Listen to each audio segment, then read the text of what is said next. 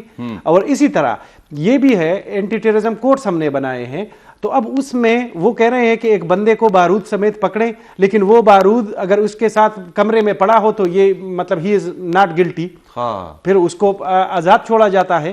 لیکن اگر وہ کہتے ہیں کہ نہیں شواہد ٹھیک نہیں تھے, شواہد تگڑے نہیں تھے, کل آپ اپنے ATC جو ہمارے ہم کل میں ایک خبر میری نظر سے گزری ہے, کوہاٹ, بنو اور اسی ڈویژن کے علاقوں میں ایکویٹل ہوا, یعنی لوگوں کو آزاد کیا گیا.